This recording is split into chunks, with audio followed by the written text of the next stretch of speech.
মৰমৰ ছাত্ৰ ছাত্ৰীসকল তোমালোকৰ প্ৰিয় চেনেল ইংলিছ লাৰ্ণিং আছামলৈ মই তোমালোকক স্বাগতম জনাই আজি মই তোমালোকৰ বাবে গোৱালপাৰা জিলাই অনুষ্ঠিত কৰা pre final examination 2024 agriculture and horticulture NSQF-ৰ কোশ্চিন পেপাৰখনৰ সলিউশ্যন লৈ উপস্থিত হৈছোঁ। আজিৰ এই ভিডিঅ'ত মই তোমালোকৰ আগত এই বিষয়ৰ কোশ্চিন নম্বৰ 1, 2 আৰু 7টো ডিসকাস কৰিম। আশা কৰিম এই কোশ্চিন পেপাৰৰ সলিউশ্যনে তোমালোকৰ অহা পৰীক্ষাসমূহত সহায় কৰিব। ইতিমধ্যে মই তোমালোকৰ আগত কেইবাটাও এগ্ৰিকালচাৰৰ ভিডিঅ' মোৰ চেনেলত আপলোড কৰিছোঁ। নিশ্চয় তোমালোকে চাইছে, যদি চোৱা নাই আজি তোমালোকে এইখিনি চাই ল'বা, কাৰণ সেইখিনিও তোমালোকৰ অহা পৰীক্ষাসমূহৰ কাৰণে খুবেই দৰকাৰী। পোনপ্ৰথমতে মই তোমালোকৰ আগত পাৰ্ট এটো আলোচনা কৰিম। পাৰ্ট এত দিয়া আছে vocational skills 1 fill in the blanks with the following তলৰ খালি ঠাইখিনি পূৰণ কৰা। A China aster is commonly propagated by চীন এষ্টাৰ সাধাৰণতে ড্যাশৰ দ্বাৰা প্ৰচাৰ কৰা হয়, এইটো হ'ব সিডস আৰ বীজৰ দ্বাৰা। বি নম্বৰ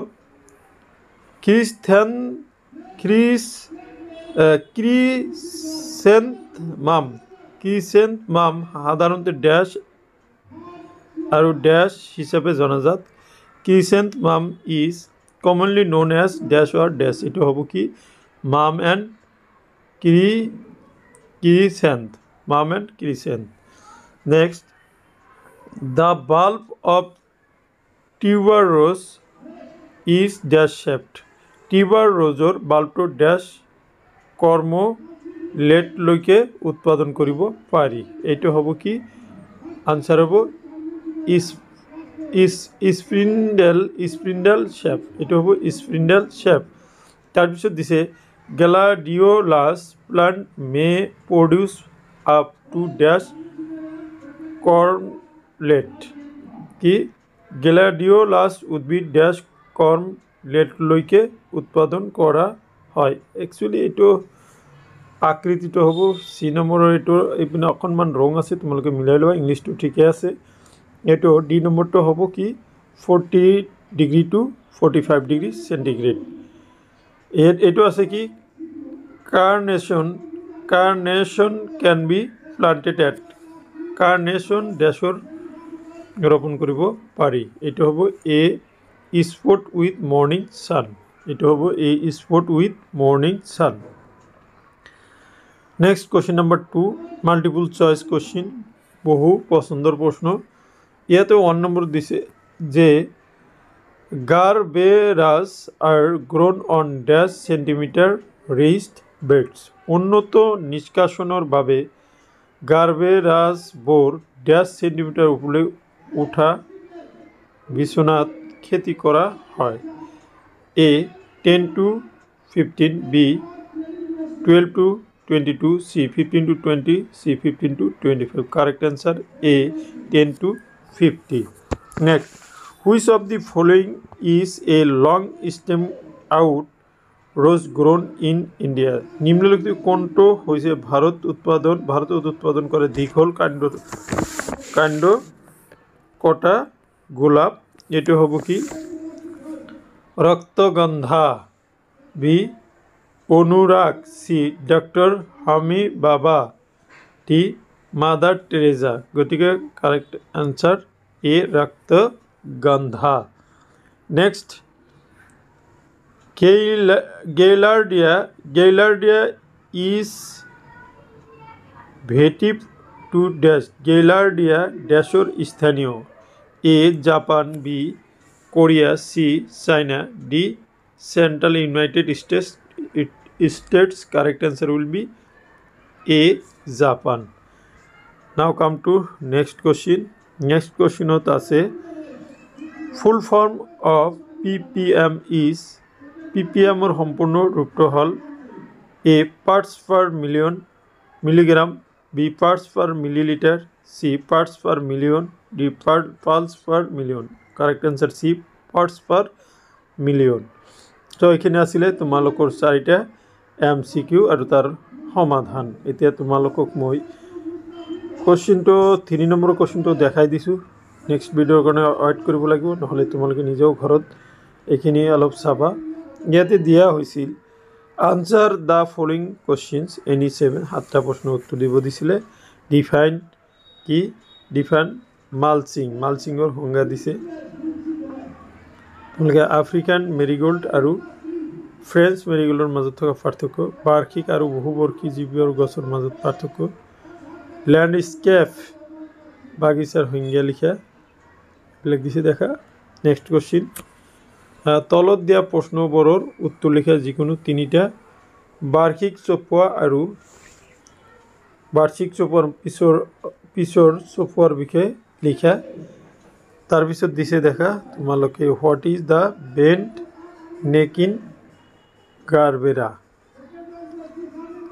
গেৰবেৰাত বেকা ডিঙিটো কি দেখা গোটেইখিনি ইয়াতে তোমালোকক দেখাই দিছোঁ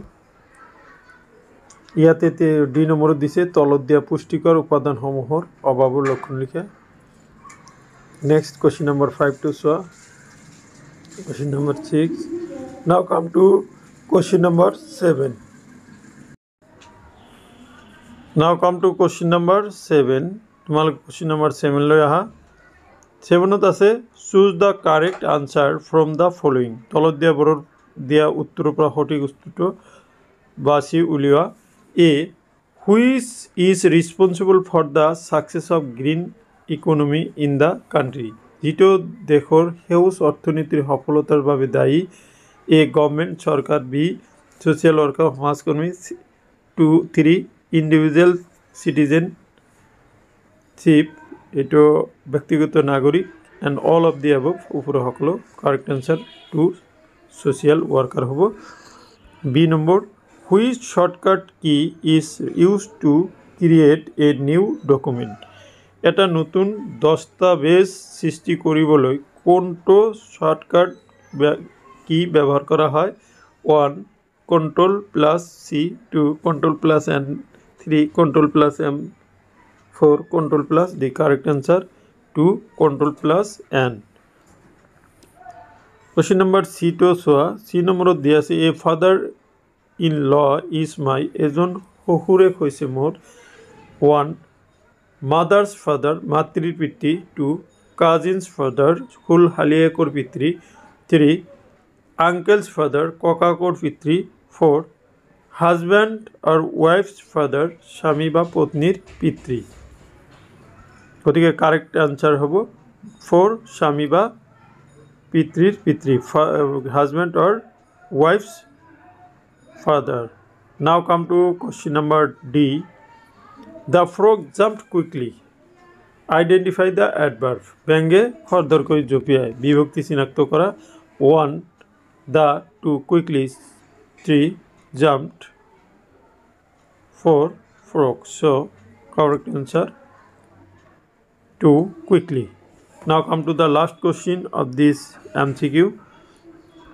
ইয়াতে দিয়া আছে কি যে which of the following is an example of oral communication তলৰ কোনটো মৌখিক যোগাযোগৰ উদাহৰণ 1 নিউজ পেপাৰ বাতৰি কাকত 2 লেটাৰ চিঠি ফোন কল তাৰপিছত ইমেইল এটো হ'ব ইমেইলে কৈছে গতিকে correct answer will be 3 phone call now come to the question number 8 8ত কি আছে দেখা answer the following questions 1 মাৰ্কৰ কোশ্চেন দিছে তলত দিয়া প্ৰশ্নবোৰৰ উত্তৰ লিখা একচুয়ালি এইটো প্ৰশ্নটো অকনমান গণ্ডগোল থকা যেন পাইছে এইটো কি কৰিব দিছে এইটো স্পষ্ট কৰি দিয়া নাই তোমালোকে জাস্ট আনসাৰটো দিলেই হ'ব যে হোৱাট ইজ এনেকুৱা স্ট্ৰেছ